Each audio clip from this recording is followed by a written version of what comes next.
হঠাৎ করেই ঠান্ডার আমেজটা প্রচণ্ড পড়েছে। কালু এবং নিকুঞ্জ পাপ কাজ করে একদম গলা পর্যন্ত ভর্তি হয়ে আছে। তার উপর এই ঠান্ডায় তাদের বেআইনি কার্যকলাপের বিভিন্ন টাকা পয়সা যেগুলো এদিক ওদিক লুকিয়ে রাখা আছে সেগুলোকে উদ্ধার করবার জন্য মাঝে মাঝেই ঠান্ডার মধ্যে বের হয় তারা। এই যেমন আজকে আকাশের চাঁদটা কুয়াশার মধ্যে ঢেকে গেলেও দুজনেই অন্ধকারে বের হয়েছে তাদের বেআইনি কার্যের মাল উদ্ধার করবার জন্য। নিকুঞ্জ বলল, এইবার আমাদের জন্য কোনো একটা ব্যবস্থা গ্রহণ করতে হবে, বুঝলি? এইভাবে শীতের মধ্যে আর যাওয়া আসা করা যাবে না। কেন যাওয়া যাবে না? এই শীতের মধ্যেই তো সব থেকে বেশি ভালো আমাদের এই বেআইনি কার্যের মাল উদ্ধার করবার।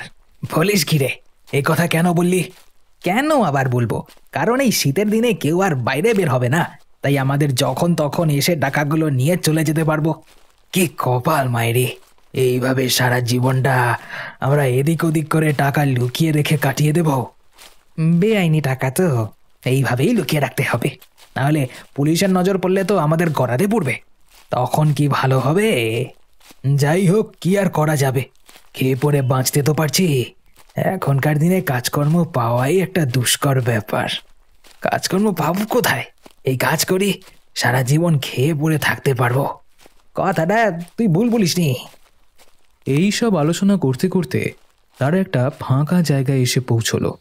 একটি মাত্র বড় গাছ, ভয়ানক মূর্তির মতন দাঁড়িয়ে রয়েছে সেটা সেখানে। সেই গাছের নিচে মাটি খুঁড়ে তাদের টাকা পয়সা রাখা আছে। চল আর দেরি করিস না, আমাদের কাজটা মিটিয়ে নিয়ে ঘর চলে যাই। ঘরে গিয়ে চাদরের তলায় এতটুকু বলেছে, এমন সময় হঠাৎ করে কোথা থেকে একটা ভয়ানক মূর্তি এসে তাদের সামনে দাঁড়ালো। চোখ দুটো জ্বলন্ত ভাঁটার মতন, গোটা দেহ যেন আগুনে ঝলসানো। কিছু বুঝবার আগেই সেই মূর্তি কালুর গলা টিপে ধরল। নিকুঞ্জ তাকে দেখে ভয় চিৎকার করে উঠল, ওরে বাবা রে, তুমি কে? ছেড়ে দাও, ছেড়ে দাও ওকে। ছেড়ে দেব বলে কি ওকে ধরেছি আমি? আগে একে শেষ করব, তারপর তোর পালা। তুই মরবার জন্য প্রস্তুত হ। এই কথা বলে সেই ভূত মুহূর্তের মধ্যে কালুর প্রাণ নিয়ে নিল। তারপর নিকুঞ্জর দিকে এগিয়ে যাবে এমন সময় ভয়ানক চিৎকার করে নিকুঞ্জ সেখান থেকে পালিয়ে গেল। বাঁচাও, আমায় মেরে ফেললো, বাঁচাও বাঁচাও। পরদিন সকাল হতেই দিবাকর নিকুঞ্জর বাড়িতে এলো। মাটির বাড়ির দরজাটা এত বেলাতেও বন্ধ ছিল। দিবাকর এসে ডাক দিল, নিকুঞ্জ, দরজাটা খোল। আর কত ঘুমাবি? এবার উঠে পড়, তাড়াতাড়ি দরজাটা খোল দেখি। দিবাকরের গলা পেয়ে নিকুঞ্জ ঘরের দরজা খুলে বেরিয়ে এলো। তার চোখে মুখে ভয়ের ছাপ। দিবাকর তাকে দেখে প্রশ্ন করল, কি ব্যাপার? কি হয়েছে তোর? কালকে রাতে তোদের আমাদের বাড়িতে যাবার কথা ছিল, আর গেলি না যে, কি হলো? কালু মারা গেছে দাদা, কালু মরে গেছে। সেই কি রে, কি বলছিস?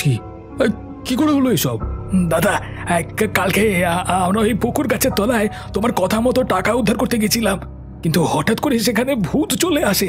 তারপর সে কালুর গলা টিপে ধরে কালকে একদম একদম একদম মেরে ফেললো। আমি কিছুতেই ওকে বাঁচাতে পারলাম না। আমি তোর কথা বিশ্বাস করি না। তুই কি দেখেছিস আমার বিশ্বাস হয় না।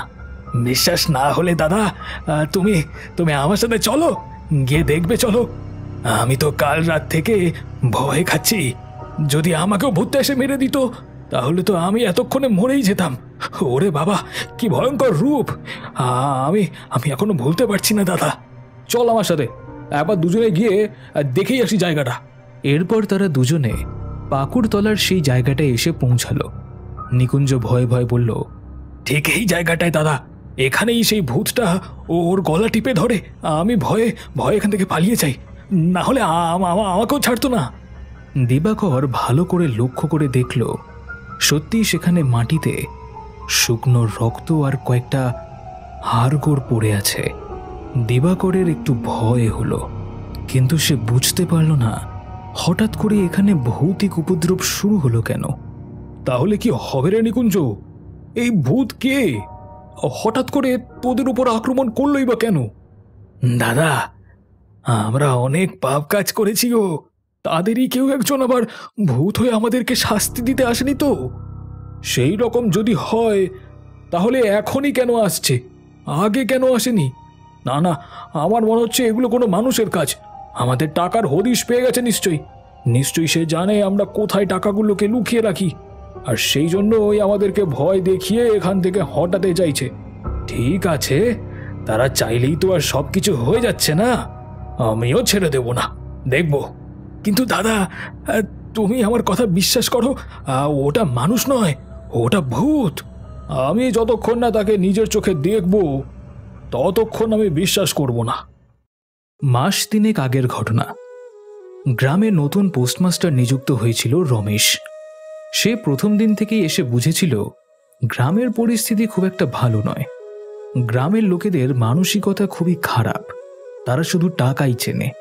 সেদিন রাতে রমেশ যখন তার কাজ সেরে ঘরে বসে আছে, এমন সময় ঘরের দরজা এক প্রকার ভেঙে কালু ও নিকুঞ্জ এসে প্রবেশ করল। রমেশ ভয়ে চমকে উঠল তাদেরকে দেখে। কাঁপতে কাঁপতে বলল, কি চাই? তোমাদের কি চাই এখানে? তোর অনেক বার বেড়েছে না? তুই কি ভাবিস তুই আমাদের টাকাটা না দিয়ে পার পেয়ে যাবি? দেখো, তোমরা আমাকে জোর করো না। আমি বহুদূর থেকে এখানে কাজে এসেছি। আমার ঘরে বুড়ি মা আছে, আর তাদের দেখাশোনার জন্য আমাকে টাকা পাঠাতে হয়। আমার মাইনে খুবই অল্প, সেই টাকা থেকে আমি তোমাদেরকে কিভাবে টাকা দেব? তোমরা যদি 2 লক্ষ টাকা আমার কাছে ঘুষ চাও, আমি দেবো কোত্থেকে? আমরা ওসব কিছু শুনতে চাই না। তুই সরকারি কর্মচারী, তোর কাছে টাকা নেই বললে হবে? তুই সব কিছু সুযোগ সুবিধে ভোগ করবি, আর আমরা কি বসে বসে আঙুল চুষবো? বেশি কথা বাড়াবার দরকার নেই।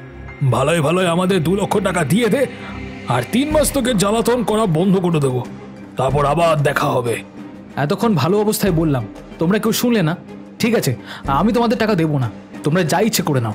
তবে রে শালা, আমাদের মুখে মুখে তর্ক, তবে তোর দেখাচ্ছি মজা। এরপর তারা দুজনে রমেশকে উত্তম মধ্যম মারতে লাগলো। রমেশ যন্ত্রণায় ছটফট করতে লাগলো আর তাদেরকে অনুরোধ করতে লাগলো, আমার লাগছে, দয়া করে আমাকে ছেড়ে দাও। আমি যেখান থেকে পারি তোমাদের টাকা জোগাড় করে এনে দেব। সেই সুযোগ আর পাবি বলে মনে হচ্ছে না। আজকেই তোর শেষ দিন। আমাদের মুখে মুখে তর্ক, আমরা কোনোদিন একটা লোকের পেছনে এত ঘুরিনি। তোকে দেখাচ্ছি মজা। এইভাবে মারতে মারতে অত বড় জোয়ান ছেলেটাকে প্রায় আধমরা করে ফেলল। রমেশের দেহে আর শক্তি নেই। রমেশের কাছে আর শক্তি নেই যে সে উঠে তাদেরকে বাধা দেবে। কালু বলল, কিরে নিকুঞ্জ, মালটা যদি বেঁচে ওঠে তাহলে তো আমাদের নামে পুলিশের কাছে নালিশ করে দেবে। তার থেকে একেবারে ওকে মেরে ফেললেই ভালো হয়। না না, ছেড়ে দে। ও বলল না যে ওর ঘরে মা আছে, ও মরে গেলে অসুবিধে হবে, ছেড়ে দে। আর ও যদি বেঁচে যায় তাহলে আমাদের অসুবিধে হবে। এই কথা বলে কালু তার পকেট থেকে দেশলাই বার করে আগুন জ্বালিয়ে রমেশের গায়ের ওপর ফেলে দেয়। নিমেষের মধ্যেই রমেশের গায়ে জামায় আগুন ধরে গেল। রমেশের এতটুকু শক্তি নেই যে সে উঠে নিজের প্রাণ রক্ষা করবে। নিকুঞ্জ একবার ভয়ে উঠে বসল, বলল, কি করলি তুই? এটা কি করলি তুই কালু? যা করেছে বেশ করেছে, এখন চল, আমাদের এখান থেকে চলে যেতে হবে।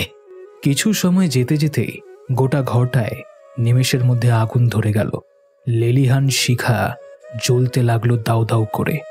কেউ জানতেই পারল না একটা তাজা শরীর ওই ঘরের মধ্যে থেকে পুড়ে ছাই হয়ে গেল নিমেষের মধ্যে। দিবাকর তো নিকুঞ্জর কথা বিশ্বাস করল না। নিকুঞ্জ কোনো উপায় খুঁজে না পেয়ে দূর গ্রামের এক তান্ত্রিক কালীপদর কাছে যেতে লাগলো। তখন বিকেল হয়েছে।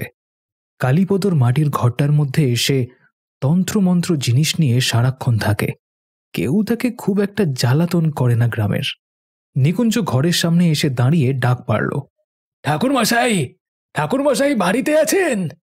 আমার একটু দরকার ছিল আপনার সাথে। এখন কি আপনার সময় হবে? ঘরের মধ্যে থেকে গম্ভীর কণ্ঠে উত্তর এলো, ভেতরে এসো।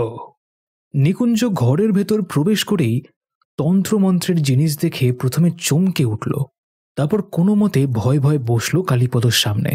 কালীপদর ভীষণ রাগী মূর্তি দেখে প্রথমে তো সে ভয়ে কিছু বলতেই চাইছিল না, তারপর ধীরে ধীরে সে বলল, কি হলো, তুমি কি এখানে আমার মুখ দেখতে এসেছো? আসলে মানে একটু দরকার ছিল তো, তাই জন্য এসেছিলাম। তাহলে কি দরকার সেটা খুলে বলো, আমাকে বেশি দেরি করিও না, আমার অনেক কাজ আছে। তখন নিকুঞ্জ তার সাথে ঘটে যাওয়া আগের সমস্ত ঘটনা খুলে বলল। সবকিছু শুনে কালীপদ বলল, আমি সবকিছুই বুঝতে পারছি, কিন্তু এই ভূত তোদেরকেই কেন আক্রমণ করতে শুরু করলো সেটাই বুঝতে পারছি না। নিশ্চয়ই তোরা কোনো পাপ করেছিস। সে তো নিশ্চয়ই করেছি। আপনি আপনি আমাদেরকে উদ্ধার করুন, দয়া করে, দয়া করুন আমাকে। বেশ, আমায় কিছু সময় দে, আমি একটু ভেবে চিন্তে দেখি, তারপর তোদেরকে নিয়ে ব্যবস্থায় নামবো। এখন তুই আমার কাছ থেকে আয়। বাবা, বাবা, আজকে কোনো ব্যবস্থা করে দেবেন না? বললাম তো সময় হলেই ব্যবস্থা করব, এখন এখান থেকে আয়, আমাকে সাধনায় বসতে হবে। এই কথা বলে নিকুঞ্জকে সে এক প্রকার ঘর থেকে তাড়িয়ে দিল। লোকটা ঘরে আসতেই কালীপদ বুঝেছিল ঠিক তার পেছনে একটা কালো ছায়ামূর্তি তার সাথে ঘরে ঢুকেছে। এখন কালীপদই সেই ছায়ামূর্তির সাথে কথা বলতে চায়। এদিকে দিবাকরের স্ত্রী নীলা সেদিন ঘরে মহা আনন্দে মাংস রান্না করছে। একে শীতের রাত, তার উপর গরম গরম মাংস ভাত খেয়ে টানা ঘুম দেবে দিবাকর। আজকে সকালের ঘটনাটা নিয়ে সে বিশেষ চিন্তিত নয়। তার স্ত্রীকে ডাক দিয়ে বলল, আর কতক্ষণ লাগবে তোমার? এদিকে তো আমার খিদে পেটটা একেবারে জ্বলে যাচ্ছে। রান্নাঘরে মাংসের সাথে মশলা দিতে দিতে নীলা বলল, আরে দাঁড়াও দাঁড়াও, এত তাড়াহুড়ো করলে হবে? আমি ঠিক সময় হলেই তোমাকে ডাকবো। এই বলে নীলা আরো ভালো করে রান্না করতে শুরু করলো। এমন সময় রান্নাঘরের জানলার পাল্লা দুটো সশব্দে খুলে গেল। নীলা প্রথমটায় চমকে উঠল, তারপর জানলার দিকে চোখ দিয়েছে। এমন সময় সে দেখল দুটো জ্বলন্ত চোখ জানলার উপরে দাঁড়িয়ে আছে। নীলা আর ঠিক থাকতে পারল না, ভয়ে চিৎকার করে উঠল, ওরে বাবারে, আমাকে বাঁচাও! চিৎকার করে মাংসের কড়াই উল্টে ফেলে দিল নীলা। চিৎকার শুনে দিবাকর পাশের ঘর থেকে দৌড়ে রান্নাঘরে এসে প্রবেশ করলো। আরে কি হলো তোমার? তুমি এভাবে চিৎকার করে উঠলে কেন? কি হয়েছে? ওই জানলার উপরে আমি দুটো ভয়ঙ্কর চোখ দেখলাম, আমার দিকে কটমট করে তাকিয়েছিল। কি আবল তাবল বকছো বলো তো তুমি? জানলার উপরে কে দাঁড়িয়ে থাকবে? এই কথা বলছে এমন সময় এক ভয়ঙ্কর অট্টহাসি ঘরের বাইরে থেকে ভেসে এসে শীতের সেই শান্ত পরিবেশকে কাঁপিয়ে দিল।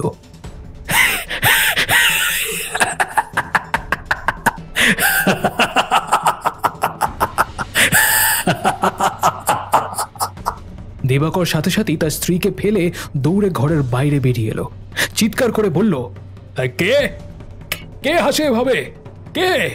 কিন্তু দিবাকর সেখানে কাউকে দেখতে পেল না। সে বুঝতে পারল সেদিন নিকুঞ্জ ভুল কথা বলেনি, এখানে সত্যি ভৌতিক উপদ্রব শুরু হয়েছে। এখন তাদের লক্ষ্য দিবাকর এবং তার পরিবার। সে প্রচণ্ড ভয় পেয়ে গেল। সে রাতে মাংস ভাত খাওয়া আর হয়ে উঠল না। সেই রাতে কালীপদ তার ঘরের মধ্যে সামনে মরার মাথার খুলি রেখে যজ্ঞে বসেছে। কোথায় তুই? আমাকে দেখা দে। নিকুঞ্জর সাথে তুই কেন ঘুরছিস?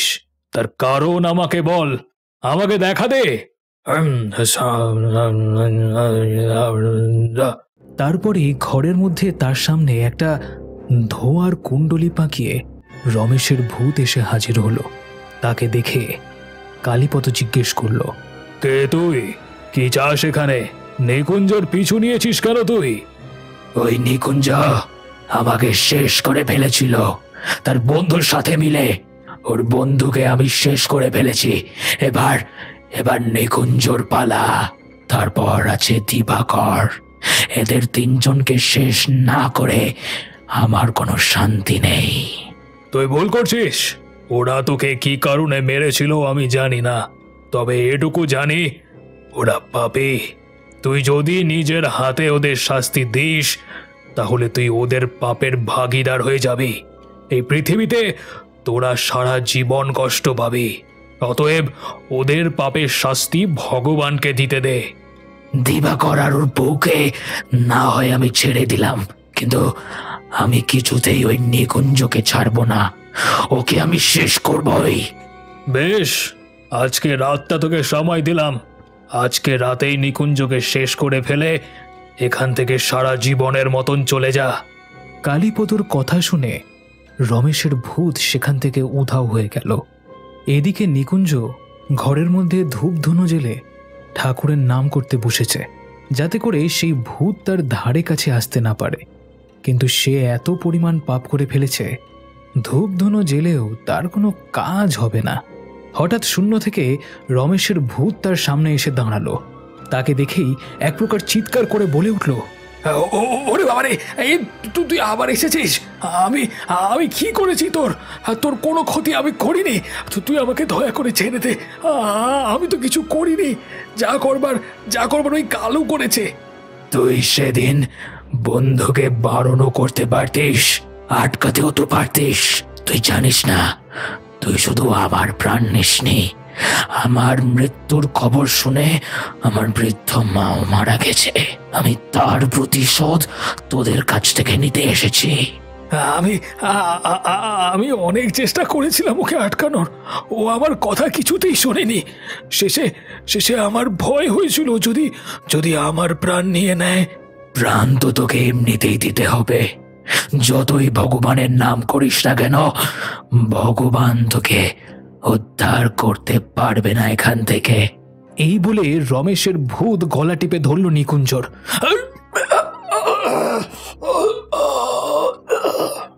নিকুঞ্জ অনেক ছটফট করে তার হাত থেকে বাঁচবার চেষ্টা করলো, কিন্তু সে পারল না। নিমেষের মধ্যেই লুটিয়ে পড়ল মাটিতে। দিবাকর এবং তার স্ত্রী নীলা এসে পৌঁছল তান্ত্রিক কালীপদর কাছে। দিবাকর বলল, এই হচ্ছে ঘটনা। এখন আপনি কিছুটা ব্যবস্থা করুন। আমাকে এবং আমার স্ত্রীকে এই বিপদের হাত থেকে রক্ষা করুন। তোরা কি ভেবেছিস তোরা সারা জীবন পাপ কাজ করে বেড়াবি আর তোদেরকে শাস্তির হাত থেকে মুক্ত করে দেব আমি? পাপ কাজ? আমি আবার কি পাপ কাজ করেছি? আপনি বড় বড় কথা বলবেন না তো। প্রচণ্ড রেগে দিবাকর কথাগুলো বলল। তার কথা শুনে আরও রেগে গিয়ে কালীপদ বলল, বেশ, আমি বেশি কথা বলবো না। তাহলে এটাও শুনে রাখ, তোকে মৃত্যুর হাত থেকে আর কেউ বাঁচাতে পারবে না। এই ছেলের আত্মা তোদেরকে মারবার জন্য এদিক ওদিক ঘোরাফেরা করছে। আমি অনেক চেষ্টা করে তোকে মৃত্যুর হাত থেকে বাঁচিয়েছিলাম, কিন্তু এখন তো দেখছি নিজের গলায় নিজেই দড়ি পড়ালি তুই। এরপরেই সেখানে এলো রমেশের ভূত। তবে রে শয়তান দিবাকর, তোকে আর কেউ আমার হাত থেকে বাঁচাতে পারবে না। এই কথা বলেই রমেশের ভূত প্রচণ্ড জোরে গলা টিপে ধরল দিবাকরের। দিবাকর আর কোনো কথা বলতে পারল না। সাঁড়াশির মতন হাতের চাপে ক্রমশ তার জিভ বেরিয়ে আসতে শুরু করলো। এদিকে নীলা এসব দৃশ্য দেখে অজ্ঞান। দিবাকরের প্রাণ যখন বেরিয়ে যায় তখন কালীপদ বলল,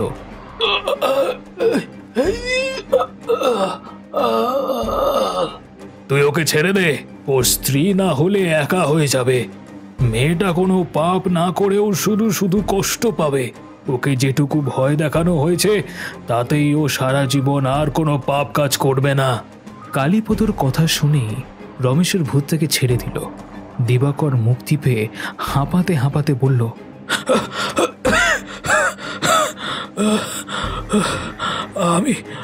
আমি আর কোনো ভুল কাজ করব না।